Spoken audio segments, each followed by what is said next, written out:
You know, for the first time in United States history, we may be facing an administration which actually votes against Israel in the United Nations. The Obama administration could undercut Benjamin Netanyahu after he won a smashing re-election victory. Netanyahu promised no Palestinian state if he won, but the United States may actually go to the United Nations and try to force Israel into a deal with the Palestinians. That move could put the White House on a collision course with the new government in Israel. Caitlin Burke brings us the story. The United States is moving closer to supporting a UN resolution that would call for Israel and the Palestinians to resume their peace talks. Foreign Policy magazine reports that the U.S. could make that move after years of blocking UN efforts to push the Israelis and Palestinians into a deal that would mean a Palestinian state. That would come after Israeli Prime Minister Benjamin Netanyahu said he would no longer accept a Palestinian state. Netanyahu's Likud party warned that Arab voters were going to throw the election to his left-wing opponents. President Obama has decided to wait several days before congratulating Netanyahu on his resounding victory in Tuesday's election. And White House Press Secretary Josh Ernst says the U.S. will now reevaluate its strategy for creating a Palestinian state. One Western diplomat told Foreign Policy that the more Netanyahu moves his new government to the right, the more likely there will be an action out of New York, home of the UN. And the State Department stated its position again this week in favor of a Palestinian state. Our position in support of a two-state solution is very clear. Only a two-state solution that results in a secure Israel alongside a sovereign and independent Palestine can bring lasting peace and stability to both people. Of course, we will continue to pursue this goal with the new Israeli government and the Palestinian Authority. That would mean a Palestinian state next door to Israel, something that troubles many Israelis after all the terrorist attacks they've faced in recent years from Islamic fighters. If the U.S. and the UN do support a Palestinian state, while Netanyahu's government opposes it, that could mean more tension between the Jewish state and much of the rest of the world. Caitlin Burke, CBN News. Thanks, Caitlin. Ladies and gentlemen, what do they have? They have no negotiating partner. There is no Palestinian state. Hamas rules Gaza, and Hamas dominates the Palestinian area. The Palestinian government, the so-called PA, Palestine administration, has been hopelessly corrupt. They have siphoned off millions of dollars in bribes and kickbacks and all the rest. They have persecuted Christians, and they have knuckled under to a radical group called Hamas, which in turn was founded by the Muslim Brotherhood, which in turn is probably tied in some way to Iran. There's nobody to negotiate with, and there is no Palestinian state, and it makes no sense whatsoever. It is merely a breeding ground of terror. And Hamas is the controlling factor. When they had a vote, people voted in Hamas. And that's the way it is. So what Netanyahu was saying is basically he was acknowledging reality, and our government is not acknowledging reality.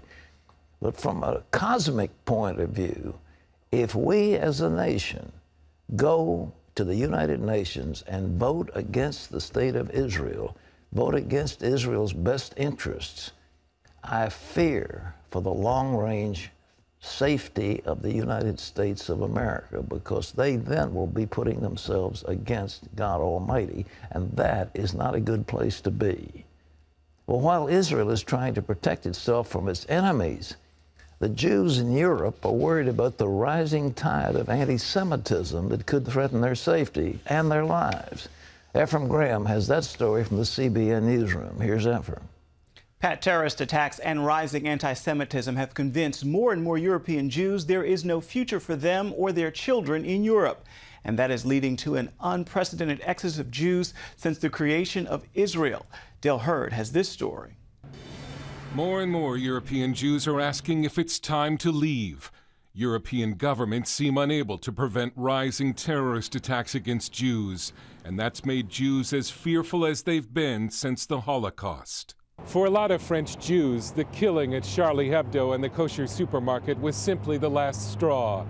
It's the kind of bloodshed they feared would happen for years.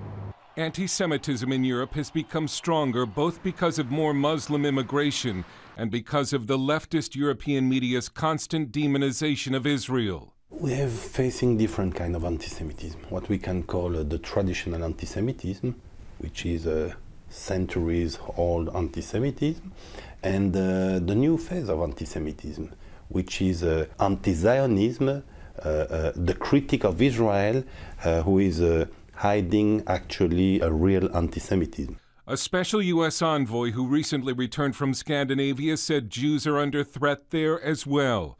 Rabbis are undergoing self-defense training. Virtually all synagogues in Europe have their own security or police protection. European governments know that this new exodus of the Jews is a tragedy, but they seem unable or unwilling to do what it takes to stop the violence. Experts say when Jews leave, it is the sign of a sick society. Jewish leaders we talked to warn that Jews are only the first victims, and that other groups, particularly Christians, will face the same danger someday if something isn't done. Dale Hurd, CBN News, in Brussels and Paris. Here at home, a new report says the government's immigration officers set free another 30,000 immigrants with criminal records last year. The Washington Times reports that came after 36,000 released in 2013. The U.S. Immigration Enforcement Agency oversees the detention and removal of illegal immigrants. The agency says it doesn't have much choice on who it can release because immigrants who can't go back to their home countries cannot be held indefinitely. The ICE agency says it's taking steps to cut down on the problem. The number's alarming, Pat. I am shocked. You know, the guy in Casablanca, I'm shocked that there's gambling going on here. I'm shocked that somebody screwed up in our government. I'm shocked. I'm shocked. 30,000 criminals turned loose on the streets of America by an incompetent government and a White House that wants to favor bringing in all kinds of illegal immigrants. This is the shocking thing. And it's going to endanger the safety of citizens. And I was reading a story today, by the way. We've got a number of cases of tuberculosis that are breaking out in the Midwest, and most of them are related to people coming in from overseas, from immigrants that have TB. And some of these strains of TB are resistant to drugs. So not only are they bringing crime in, they're bringing pathogens in that can imperil our country. And we want an intelligent immigration service and a program.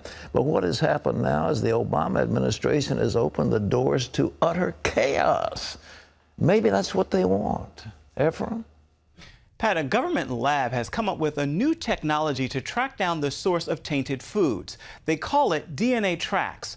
The lab report it acts like an invisible barcode that can be sprayed on produce or mixed into liquid and dried foods. It's odorless and tasteless, and the Food and Drug Administration has already cleared it for human consumption. Technology and consumer privacy expert Dr. Catherine Albrecht told CBN News she has concerns that this tracking device could be used for government surveillance in the future. I think the deeper they get into tracking individual products and individuals who purchase those products, I think the deeper they're going to get into every aspect of what we buy and what we do. And you can catch the rest of our interview with Catherine Albrecht at cbnnews.com. And here, one country is now using grocery store shopping carts to ration food. The Federal Reserve says interest rates may be going up later this year. And that news sent stocks up too, way up.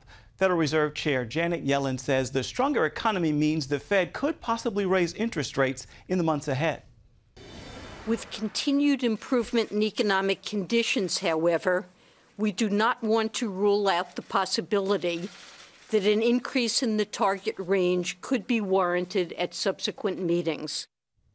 Yellen didn't give a time frame for raising rates, but Wall Street loved the announcement, with the Dow up 227 points Wednesday. Pat, what do you think about Yellen's announcement that the Fed might raise rates? Look, the stock market, whether you like it or not, depends on the flow of money. The Fed, when they open the spigots, there's lots of money sloshing around, and so stocks go up. And so by raising interest rate, the Fed is saying we're going to tighten money, make it more difficult to get money, and therefore stocks will go down. I don't understand why they went up. I really don't. Some of this stuff is illogical. But she was saying the economy is in good shape. Well, great.